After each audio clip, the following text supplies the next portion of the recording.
Now, I've worked for Doncaster Council for around 20 years, something like that, and we've implemented self-service here at Doncaster around 3 years ago.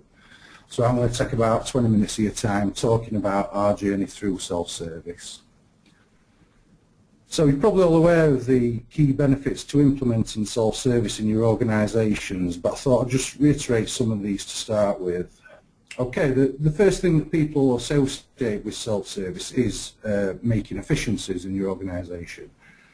Now, it's not always the case that you might want to reduce staffing volumes, but by getting customers to self-serve, this will reduce the amount of avoidable contacts that are made to your service desk. By implementing automation for as many of your processes as is practical and pushing these through self-service, contact will be reduced, and for some processes this will be eliminated altogether, hopefully. So it's not just efficiencies on your service desk that you will see. As more and more of your customers are self-serving, their productivity will also improve. So rather than waiting around on the phone for the desk to answer and then going through the issues that they've got, customers will be able to self-help and be back up and running quicker. Now, it's very important that you have the ability to log the effectiveness of your self-service offering that you're going to be providing, because the decision makers will like to know what benefits this has brought, so they want to know how many fewer contacts you've had, how much in savings you've had. And also, if your product is becoming stagnated or out of date, customers will stop using it, so you'll need to find out what they, if they think that it's useful. So the reduction in reported incidents and service requests will allow your desk to be more efficient, as you could imagine. And this time can be spent being more productive when dealing with incidents or service requests, or improving like your self-service portal or your self-service offering. Another benefit to implementing self-service is customer empowerment. Now, not all customers are going to buy into self-service, which I'll talk about later, but some will really embrace it and will really prefer this. Now, some of you listening might remember days where you had to wait for a bank to open and you had to queue up to withdraw your money, or when you had to wait for like a petrol attendant to fill your car up with petrol. Now, obviously these are still available for people who prefer to do this, but as you all know, vast majority of people will use a cash machine or they'll fill up their own car with petrol, and they'll prefer to do this. And this is all about culture change for your customers. So what does an organisation need to do when implementing self-service? Now, I think the first thing when introducing self-service is ensuring that there's going to be benefits for the business and communicating this to the decision makers. And these are the guys who are going to decide on the resources and funding, and they'll need to know like the tangible benefits to implementing or improving what self-service you've got in there. In my opinion, getting staff buy-in, though, is the most important factor, and it might be the most difficult thing to overcome, because staff might naturally see self-service as a threat to their employment. So a manager who wants to implement self-service in their organisation, they're going to need to have very good leadership skills to highlight the benefits to staff of self-service, and they're going to need to influence them also to buy into it. And without staff buy-in, they're not going to believe in the product or want it to be successful, and this might lead to failure.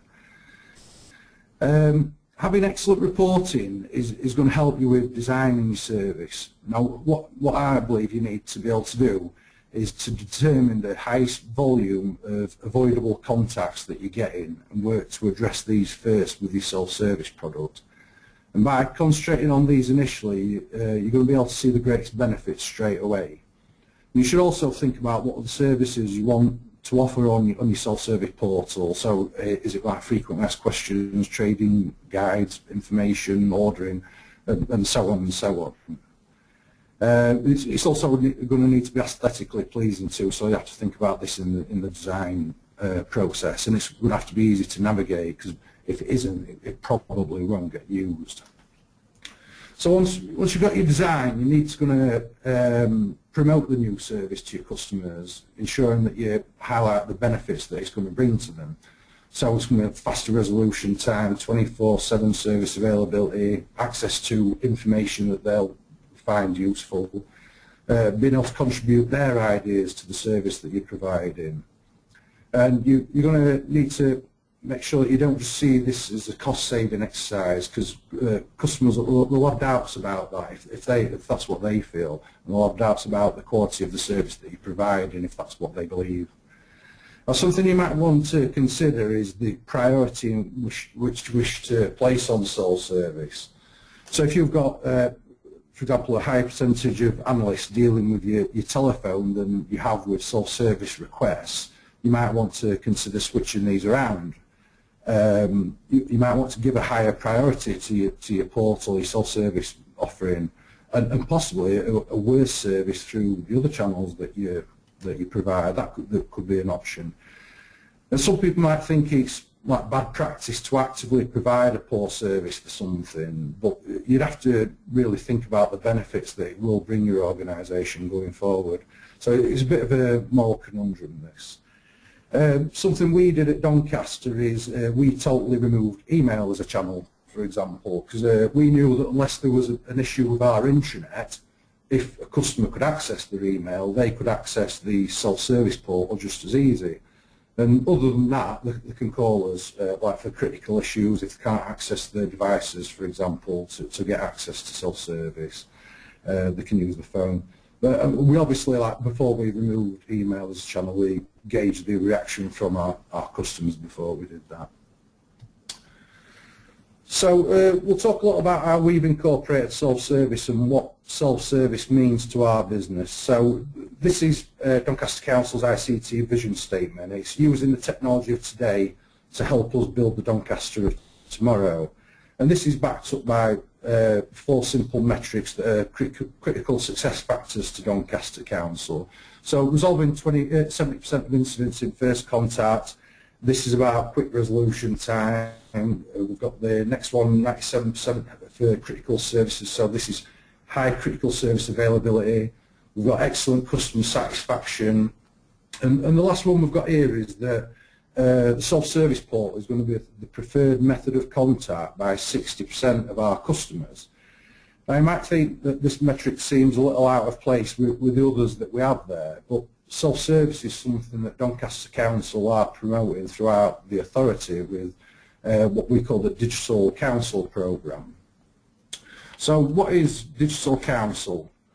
Well, most local authorities, they'll be going through some kind of digital transformation programme, and Digital Council is kind of like our brand with this. So our vision here is, just bear me a second. Our vision is that we've got a council fit for the future. Doncaster Council will be a modern digital authority, both internally and externally, with all services online. It'll provide a modern, high quality and efficient integrated front office with resulting improved service delivery through redesigned business processes, improved technology, mobile working and higher skilled staff. It will also utilise the resulting business intelligence to become a more intelligent and proactive organisation and remove barriers to technology for our citizens, focus on assisting Doncaster as a place for its people to thrive. So the idea behind this is to encourage our residents, these are our external customers to Doncaster Council, to use more self-service and to improve and offer the options for this by redesigning our business processes. Obviously, if we're expecting our residents to perform self-service, we need to lead by example, so the Doncaster Council staff will have to lead by example with this and ensure that our internal customers, our staff, are on board with this too. And this is one of the messages that we're putting across when promoting our self-service portal to our internal customers. It's kind of our get out of jail free card. So if customers think, so that customers don't just think we're wanting to make efficiencies, we'll back it up by the Digital Council programme. So I've added a few slides in here that you should be able to see, hopefully. And these are just like how we've been promoting the Digital Council throughout the authority.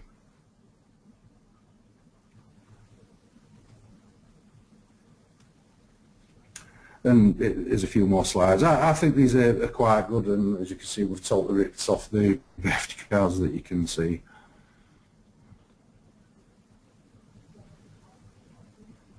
So quite a good marketing plan, this. So the next slide, this is just an example of how we've been promoting our self-service offering to our customers. This was an email that I sent out in October 2013. I'm not sure if you'll be able to see this email, but I will be able to make a copy available of it if anyone wants to pinch any ideas off it or anything like that. And basically this was sent out to all our customers, informing them that access through the phones was going to be reduced at certain times, to certain times of the day. Now, I did start out by informing our customers in this email that the benefits that self-service would bring over using the phone as a channel. So how we performed here at Doncaster. These figures are a snapshot of incidents and service requests logged each January over the last 4 years. As you can see, we're reporting on 4 channels here. We've got phone, email, self-service portal and e-forms, which is also another channel for self-service. Unfortunately, I don't have the data from when we first started with self-service. It was sometime the previous year. But as you can see, incidents raised over the phone back in 2012 was roughly about 80% mark. And each of the other channels was below 10%, some well below 10%. Now, you can see from this that there has been quite a steady rise in self-service since its introduction, with larger rise from our promotion and removing email as a channel in October 2013. And portal usage has gone up by around 30% in 3 years, which I personally think is quite good. There's not been as much of a rise in e-forms, which is a little bit disappointing, but this is something that we're addressing right now here at Doncaster. What we're looking into at the moment is we're looking into all our processes. We have a business analyst on board with our IT department now, and we're going to be determining which of these processes can be automated and making any processes that are already automated better. So once we've done this, we'll be providing more options for our customers to raise specific service requests, for example, which we're hoping is going to be a much simpler process. This next slide is kind of like an amalgamation of the slide you've seen. So it's our self-service options, portal and e-forms against all our other channels, which is phone and email. And a recent one since we've moved into an open plan office is walk-ups, which we don't even offer as a channel, but that's a story for another day. I think you can see from this that we have had a significant rise in self-service, and fingers crossed self-service will be the primary method for contact soon with all the other changes that we're going to be making. So what does our self-service portal look like? Well, it's not fantastic, to be fair, but this is something that we're working on going forward. I think most items are here that you would expect to see from a self-service portal. So if you can see on the screen, right down the right-hand side, there's the ICT service updates, where we can provide updates on services that are out or services that are going to be out. Planned maintenance for any scheduled downtime that we're going to be having that our customers can see. Important messages, this is quick things that you probably can't see on screen, but I mean the first one that's showing there is home working quick fixes. We do have a lot of home working calls coming through. Excuse me. And the buttons in the centre of the screen are just an extension of the items on the left-hand side. So report a fault. This is quite a basic process that customers can go through to report faults at the moment, but we are going to be improving this. Update my contact details. This is linked into our ITSM tool from Active Directory, so they can update their Active Directory details themselves here. The ICT policies and guidance, so this is things like mobile device usage policies and things like that. The how do I, this is your FAQs, ICT request forms like I mentioned earlier. These are our service requests that are coming through. Comments, complaints and compliments, as it says on the tin. The customer feedback is this is details of our customer perception program, and and the results from feedback that we've had. Our customers can request some training through here, from like very basic training through to more advanced training if it is a requirement, and what I mentioned earlier, digital counsel support. So another important way to find ways to improve your portal is through feedback from your customers. Now, we recently sent out a customer satisfaction survey as part of our quarterly customer perception programme, and one of the questions we asked on this was reasons that would prevent customers using the self-service portal as a channel. As I think you'd probably expect, the main reason was that customers preferred the human interaction that you get with a phone call. And I think it's fair to say that you're never going to get away from using the phone as a channel. I don't think anyone should try to, but there are certainly ways in which we can reduce the amount of customers using the phone as a channel. Making the portal easier for customers to communicate their issues through interactive reporting, such as if, let's say they have an issue with a laptop, they might be able to select hardware, laptop and screen, for example, and damage.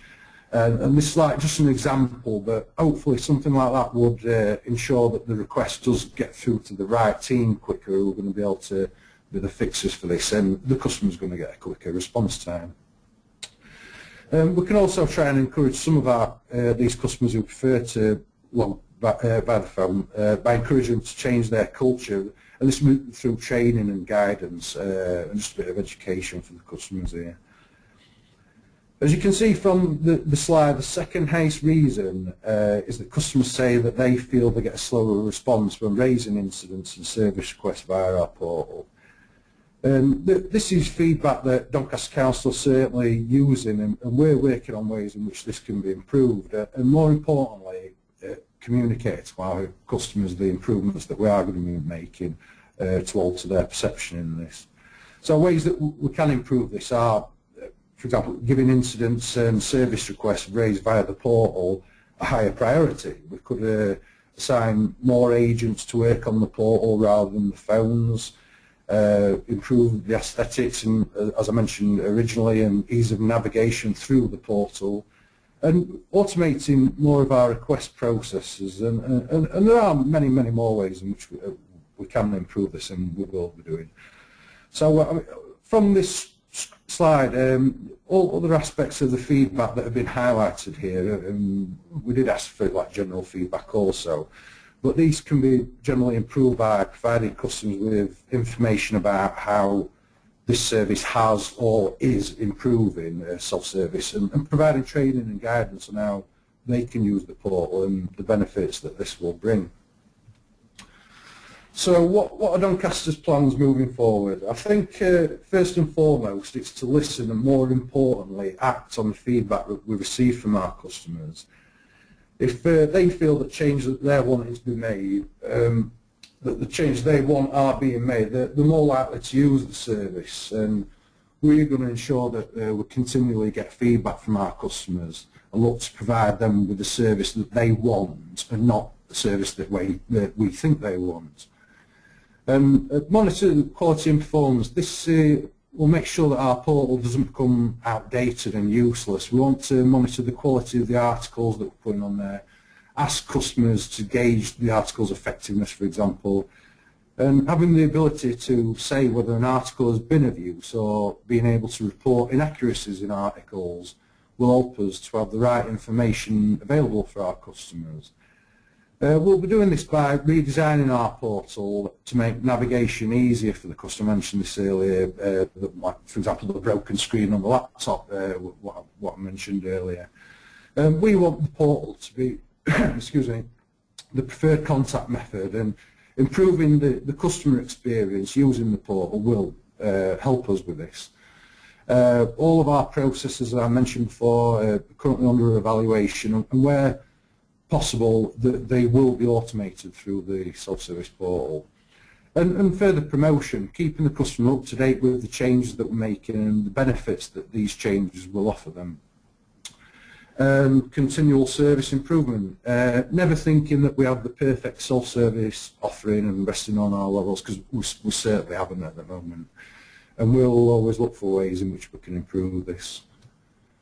So I'd like to thank you for your time today, and I just hope that this presentation has been of some use to you. I'll hand you back over to Zoe now. Stuart, thank you. Fantastic stuff there. Thank you so much for sharing all of that with us. It's really good to see some of those actual trends and some of those numbers actually. It's just a really interesting kind of example of how it has worked, really. So if it's okay with you, what I'm going to do now is bring in our second guest for today, and that's going to be Mark Lee. He's Service Delivery Manager at Fujitsu. So welcome, Mark. Hello. Afternoon, everyone. Hi, thanks for joining us, Mark. Afternoon. I know that you're actually going through. You're going through a service reduction program at the moment, I believe, and I think self-service is forming a part of that. Is that right? Yeah, so I can give you a bit of background on that. So back in October 2012, we actually reached a peak of incident volumes and call volumes at 50,000 calls per month. Yeah. So the customer wasn't too happy with that. The calls were spiraling out of control. Costs were increasing, so of course everyone started panicking. So we set up a demand reduction program, looking at what we could do to actually implement fixes to some of the problems we were seeing in the estate. And over the past few years, we've managed to reduce volume down to just under 30,000 calls per month. So we've had a big success so far. Yeah. But now the customer has been challenged with reducing the volume down to 10,000 calls per month. So of course there's a big focus on driving this volume towards self-service. Yeah. So one of the we've got something big in flight at the moment that we believe is going to reduce 5,000 incidents a month away from us by automatically routing some incidents from self-service direct into resolver groups. And that has potential to save the customer about £500,000 per year. Wow, okay, so big numbers there it's been talked about, and that's actually happening at the moment, these changes. So, Yes. And Stuart mentioned, talked quite a bit at the beginning about the importance of getting buy-in. Has that been something that you've had to deal with as well so far? Yeah, so we have on some of the projects. One of the things we implemented was a self-service password reset tool, and we needed to work with the business, and that, I was going to say it was one of the biggest challenges because we made a few mistakes in all honesty. Yeah. We didn't check with the users what type of credentials would be worthwhile using and what they could remember, and we didn't engage the business enough, so we learned a lot of lessons and the uptake wasn't as good as what it should have been from a self-service tool. So I think communicating with the business and the actual user population is one of the key metrics and one of the key measures you need to be involved in, otherwise it's not going to be a success. Yeah, of course. So you've both kind of mentioned the importance of it. Would you sort of suggest having a plan as the very first thing that you do, a kind of a marketing plan, as it were, some kind of strategy as to how that's going to happen, Stuart? Sorry, what was the question? It's okay. Would you suggest? Miles away there. Sorry. That's all right. Would you suggest having a plan in place before kind of going ahead with any of these changes as to how you're going to achieve the buy-in that you need? Yeah, certainly. I think like the decision makers, they're going to want to know what efficiencies you are making with like putting through your self-service offering. So being able to like capture evidence, and as Mark mentioned earlier, he put like tangible figures on it, put like savings of £500,000. Now these are things that your decision makers want to hear. They want to say that if you spend an X amount of money, we're going to be saving this, and that's certainly what you'll need to do. And I think like what Mark was saying is like as well about your business processes, like your high preventable calls. You want to be looking at reducing them and being able to report on what effect that will have on your organisation. Yeah, and Mark, do you agree? I mean, was it important to put some of those things in place at the very beginning? Yeah, so I instead of having a marketing plan, I think we need to go a step before that and actually involve the business in the planning of any new solutions or what work you actually drive. And yeah, sort of consultation, as it were. Need to be involved from the beginning. Yes, I think you need to keep them in the loop, and that's the lesson we've learned from the past. And with the current work we're doing, the business have been fully engaged from the start. Yeah. So that's the way to go then. Do you agree with what we're going to look at doing? and then from that point we can then look at implementing the changes. Yeah, correct. Yeah. Okay, well, what would you say, I mean, Mark, I know that you're sort of going through the process at the moment, but Stuart, perhaps I can put this one to you. What would you say your one biggest hurdle was throughout? Well, I would say, like I mentioned in presentation, that like the biggest problem I find is staff buy-in, the staff who are sitting onto your desk, because I feel that these people might see this as like a threat to their employment. So Yeah. what I mentioned in the presentation is like when any manager or organisation is going through this, I think you need to like think about how you're going to communicate this message to the staff and let them know it's not all doom and gloom, and that we'll be able to concentrate on other areas, being more proactive, for example, and it doesn't necessarily mean job cuts. And like I say, I think that is the biggest hurdle, more so than the customer buy-in, I feel. I think it's the staff on the desk, their buy-in. Yes, and of course it's not going to work without them. It isn't. These are the guys that you want to be promoting your self-service offerings. So if they don't buy into it, then it just won't work. Yeah. If they don't believe in it. And as you say, the way to get around that is to do with communication, and it's also about emphasising the positives and how it's going to help them do their jobs. Yeah. Mark, would you agree? Yeah, 100%. Yeah. So, okay, let's move on into some of the kind of detail of how you've been using it. Stuart, have you integrated your self-service with anything else, like knowledge base or self-help sort of in terms of internally? It's not something that we've like fully adopted, but we're currently in between ITSM tools at the moment. As you probably saw from the slides, we're using Orndale SupportWorks at the moment. Now we're not entirely 100% happy with that product at the moment. We are going through an evaluation process at the moment, but it is certainly something that we're going to be doing. We're going to be putting articles through a knowledge base, integrating them from our ITSM tool so that customers can see. There'll be customer-friendly articles where they can help themselves. There'll also be like technical articles where our analysts and other technical guys, the public, our customers can't see, that there'll be articles for them. But this is something we want to do. We want to be able to differentiate between them. And also gauge their effectiveness as well. Ask the customers, is this useful for you? Let them say yes or no. Let them feedback on it. Is it out of date, this article? Is it related to Windows 95, for example, or something like that? And then we'll keep all our articles up to date. So there is, at Doncaster we have got some integration, but we're quite an immature process, I think, with self-service at the moment. And we are doing a massive drive over next year, analysing our processes and automating as much as we can and doing as much integration as we can. Like as well. Yeah, so I mean, and it does all tie in, of course, with that. So, and Mark, when you were looking at your kind of plans for self-service, did you include kind of future-proof elements, if you like, as to how it was all going to tie together in, beyond the initial targets that you've been given? Yes, we've got a plan up until 2016, so that's where we've got the plan initially for reducing the volume to 10,000, and then from there we're going to sit down and review what we're doing in future. So we haven't got long left, to be honest. Okay, and then presumably the ideal situation that Stuart was talking about, the integration helps with things like the feedback and the keeping it maintained and up to date. Yeah, correct. So one thing we use the ServiceNow toolset, and within ServiceNow everything's integrated, so the knowledge-based self-help, everything forms part of the same toolset. So what we've got on ours, when a user is actually raising an incident and they type in, I have an email issue, it actually starts populating suggestions for which knowledge-based document they should access. Users can self-diagnose in that situation as well. So it might even help prevent the ticket coming to the help desk as well. Yeah, so going one step before self-service, really, in a way.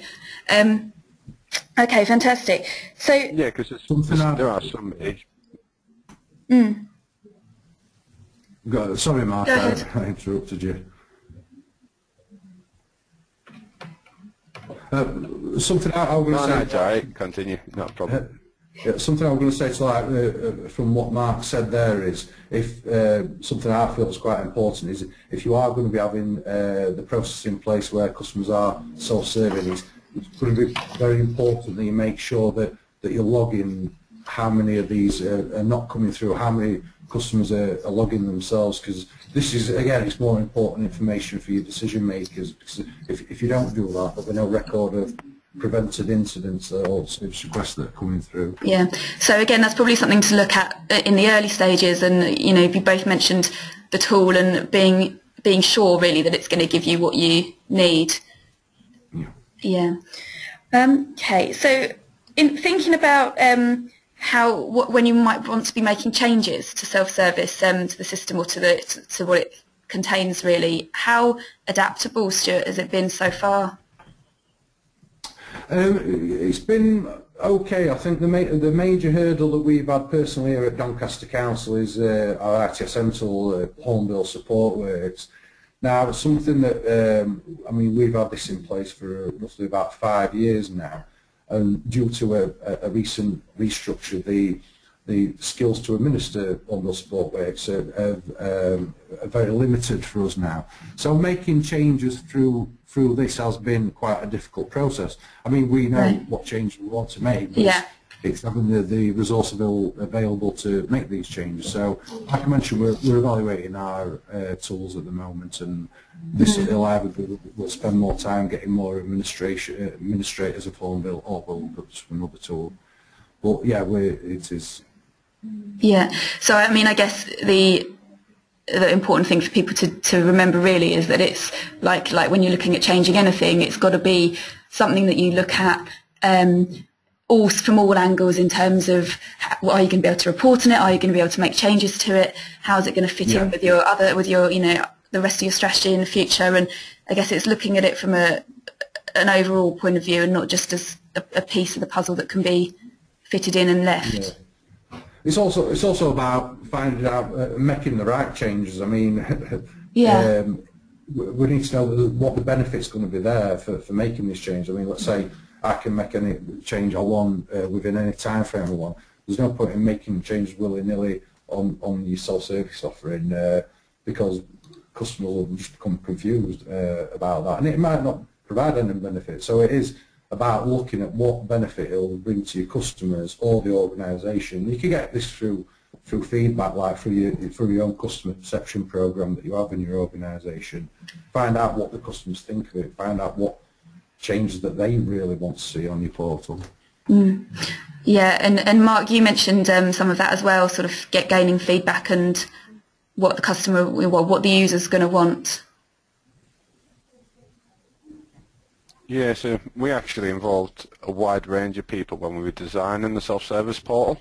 Yeah. So we already had one in place. However, it was very clunky. It wasn't very pretty. It was difficult to find anything, and not many people used it. I'm guessing because of said reasons. So we involved quite a lot of different stakeholders to try drive a simpler, clearer, more concise, and basically we looked at simplicity, and that's what we've implemented now. So it's very simple. We just have 3 big buttons in the middle of the screen. It's easy. So I think that's the view you need to take, is you need to look from a user's point of view and make sure that anything you implement is something easy, using terminology they understand, and there's not too much information for them. You want it to be as easy as possible so they can do it without having to worry too much about doing the right thing. Yeah, sure. Okay, we're just looking at the time now, we're getting on, and we have got some listeners' questions that have come in. So what I'll do, if it's all right with you guys, is I'll put some of those out to the both of you, and we'll see if we can answer some of those now. Okay. So first one that I've got here is from Belinda, and she's asking if there's going to be a recording. Yes, there is, Belinda, if you're still here. Otherwise, just for the rest of you, for you all to know, there's going to be a link to that sent out afterwards, so you can catch up on anything you've missed. Next one down here is, okay, somebody else who's using SupportWorks, asking, are you implementing SupportWorks self-service in line with your intranet to allow more functionality? Yeah, we have. There is. I'm sorry, I'll fill this with using SupportWorks. We have integrated it with our intranet. Yes, I won't be able to answer any technical questions on this because I'm not one of the administrators of SupportWorks at the moment. Yeah. But yes, it is fully integrated. It'll go between intranet pages. The intranet links to the portal, so it is like fully integrated with there. Okay, that's great. I mean, that answers their question. Presumably, you can look into that more. So the next question is from Adam, and he's asking how is first call resolution measured? So if the user is able to resolve the issue using the knowledge-based section, would it constitute as first call resolution? Would that get picked up in the metrics? Mark, do you want to come in on that? Yeah, from my point of view, it wouldn't get included in the service desk metrics. No. I don't believe at the moment, but I can see the thinking behind that, because the service desk have created the documentation to store on the knowledge base, and that's prevented it. So it's a possible, but it's another metric to understand anyway. So we don't currently do it now. I agree with Mark with that. I think it wouldn't be classified as a first level fix, but it would be. You would have to report it as I mentioned earlier, as an avoidable contact. This is like benefits to your organisation, so you would definitely have to put something in place to be able to record these avoidable contacts by using your knowledge articles. Right. Okay. We've got loads of questions coming in now. So what we'll do is we'll carry on with these for the next sort of 15 minutes, say, and then anything's still unanswered. If Stuart and Mark, you're happy, what I'll do is I can put those up on a blog afterwards so that we don't miss anybody's questions. Okay, brilliant. Thank you. Let's pick out another few then from here. So. Question from a Mark who's asking, what's the biggest change that's improved the customer experience? So from their side, do you think it's the speed or the kind of convenience? Have you had any feedback on that? Yeah, so one of the things we've done, was this one to me, sorry? Yeah, we'll start with you, yes. Thank you. Sorry. All right, cool. Yes, I was going to say one of the things in the past that we used to do, the users used to contact us via mail, then we raise a ticket and assign to another group, and these are the tickets we're now getting routed automatically to a resolver group. And what we've been able to do is actually ask the right questions the first time within the self-help template for incidents, which means we don't have to keep going backwards and forwards trying to obtain the correct information. So it actually prevents hassle from the users having to have multiple contacts to find out information, because when a user sends an email, they just send an email saying, I've got an issue, can you fix it type thing. They don't give you the necessary information, it ends up delaying resolution and that type of thing. So that's been quite positive from the user population. I think something they're quite pleased with. Yeah, of course. And hassle-free. Yeah, to them that's going to be the difference, isn't it? And what about yourself, Stuart? It's been... basically, I think one of the changes is like measuring like what type of incidents and service requests we're getting through, and looking to like address these through our frequently asked questions. Like I mentioned earlier, we've recently moved into quite a large office building the last couple of years at Doncaster Council. The majority of our staff are based in here. We've implemented new ways of working, so that people are hot desking a lot more, working from home a lot more, and we found that there was a lot of issues around home working because our customers had not done this before, so there's a few teething problems. So being able to analyse this and then put articles relating to home working, offer training around home working through the portal, this was like quite a massive benefit for us here. Okay, we've got a question for you specifically, Stuart, that's come in, and it's Christopher's asking, what do you do in Doncaster Council if the intranet is down, and does it put stress on the phones, where obviously I suppose the phone usage has been reduced, and I guess the number of, the resource given to phone might have been reduced? Yeah, I mean, we have a set amount of analysts required to answer sets amount of calls, as most desks will have, and we have had occasions where the intranet goes down, and we've had occasions where the phones have gone down. We've got like a business continuity plan in place, but specifically in the intranet, then there's always the option, no matter what time of day it is, through our telephony tool, the customers can phone up. So as long as the phones are up, they can get access. So yeah, it's not too much of an issue with the internet going down. It just looks bad on our self-service figures. Basically, Yeah. that's the biggest problem that we have. And it doesn't put overly sort of stress on the phone lines because you've always kind of got those plans in place. Yeah, because we have the analysts available. If we do keep monitoring like the length of the queue on the phones, and we will assign analysts to jump on the phones and where the queues are the largest, we'll look to put analysts. So they are quite flexible, the analysts here. I mean, we do have like set routers, but we will jump on where the queues are the highest. So if it's the portal or if it's the phones, we'll make that top heavy. Yeah. So I guess it's about making sure you've got that backup as well, because however good a system is, as we know, there are times when it's going to need that backup there. Mark, is that something that you've been looking at as well? Yeah, correct. Okay, perfect. Well, let's do a couple more questions then. One from Julie asking, what other areas did you use to reduce demand capacity by 15,000 calls? It looks like that's one's for you, Stuart. Did you have a figure mentioned of? I think that will mark that one. Was that your demand? Was that your target from the reduction in demand? Yeah. So there's been many things that we've done. So an example, the password reset policy for the Windows password, AD password, was set at 30 days.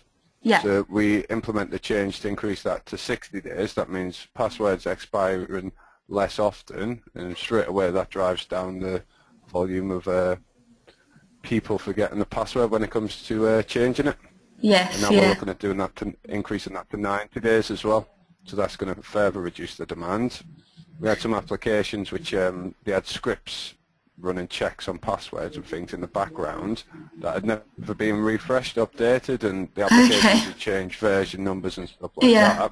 So we refreshed all the scripts, made a few other changes, and that reduced volume. I think it was around 4,000 incidents a month. Wow. Okay. Yeah. So there definitely works in tandem with other things that you've done. Yeah, so at the moment we've got a list of outstanding actions that are either in flight or waiting on funding or other things, which we believe we can genuinely get down to 15,000 incidents a month if all these actions are actually implemented. So quite close to the target, and of course then we'd have to re-baseline, see where we are and what else is possible. So we know what we need to do, and we've got good plans, and it's, to be honest, what we've done is involve the stakeholders. So where we've done a lot of looking at the root demand profile, what calls we're seeing, doing dives into the incidents, and then involving the stakeholders through the problem management process.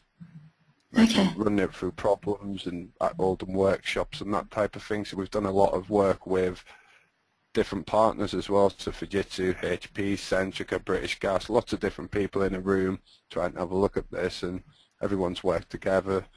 Identify root causes and what fixes are possible. So there's been a lot of effort from a lot of people. Yeah, there's sort of different input and perspective, I guess. That's a really good point, actually. Something that, I'm sure everyone can relate to, whether it's using internal, using other departments or kind of partner organisations, sister organisations, things like that. Sort of giving you that perspective. So we've got one more question here, I think, before we need to finish for today. You've got one to do with automation. So is Mobeans asking, how can you expand? Can you expand? Sorry, on auto resolve redirection? Stuart, do you want to take that? Yeah, sure. I mean, like auto resolve redirection with the relationship. I think it's like something that Mark mentioned earlier. But it is something that, like, sorry. No, it's okay. I'll give it a stab. Mark, pick up if I get it wrong. But it is about when someone logs like an incident, it's making sure that either it's going to be resolved through the information that the customers put in. For example, like I mentioned with the example of the broken laptop screen, if they're going through the right fields, this will go straight through to the right team, and it might be that you might get an email fired out to Dell with all this information, so it totally bypasses your desk for the reporting. But it might be like password reset, for example. I mean, it's probably a poor example because you won't have access to your self-service if you forgot your password. But it is just about that. It's about automated. Look at each and every service request and incident type that you're getting in, and looking, can we automate that? How can we make this a better process? And in many cases, resolve it. It might be for information. I mean, our desk has quite a lot of people ringing up just for general information, like I mentioned, home working. So putting articles, knowledge base articles, or frequently asked questions out there, this is automating your processes. It's preventing avoidable contacts to your desk. Okay, and Mark. Pick up and tell me I'm wrong on that. Yeah, that sounded spot on, pretty much. What we've got within Fujitsu and Centrica, there's a business process that was implemented many years ago that should log the tickets and flog them. There's nothing.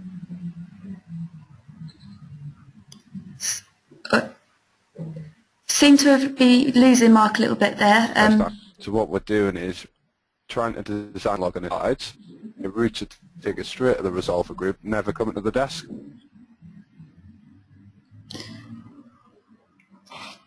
That was the best thing I've ever said, and now I'm not going to remember what I said. I think there may have just been some gaps in there, but I think we caught most of that after the connection came back in. So thanks for that. Sorry about the interruption there. So shall we just shall we then sort of how? Yeah, all I was.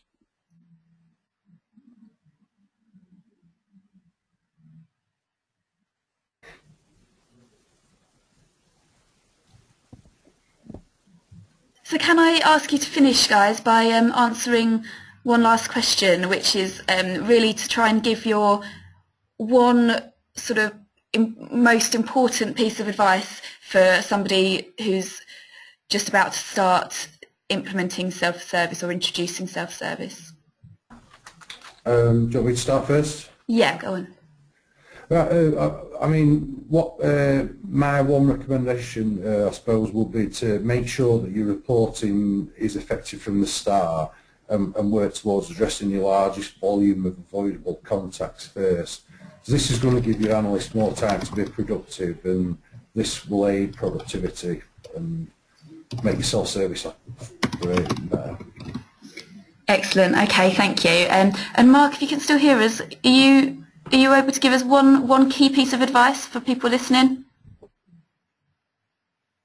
Yes, I think stakeholder management is key. Making sure you involve the right people in all of the process from the start to the finish is going to be key to actually delivering something that's going to be successful. If you don't involve the right people, you're going to find it difficult, and that's some of the problems we faced in the past. We didn't involve the right people, and we learned our lesson, and of course we had to spend additional time trying to correct mistakes we made because we didn't involve them. Yeah. Okay, so involve the right people and do that from the very beginning. So yeah, we're going to... Excellent. So thanks, guys, both of you, for joining us today and for sharing all of your experiences and you know, your stories with us. I'm sure it's been really, really useful. We've had loads of questions in, which shows that, you know, people have found that really useful today. There's been some really good tips there, and I think I will put these up on a blog as well afterwards, along with the recording. So thanks to everyone listening for joining us as well. Look out for that follow-up email, and don't forget to check what other webinars are coming up this year. If you go to our website, servicedeskinstitute.com/events, and look for the webinar section on there. So that's all we've got time for today, so I'm going to shut this webinar down now. So thanks again, Stuart, and thank you, Mark. Thank you, Zoe. And thanks to everyone listening, and goodbye. Thanks.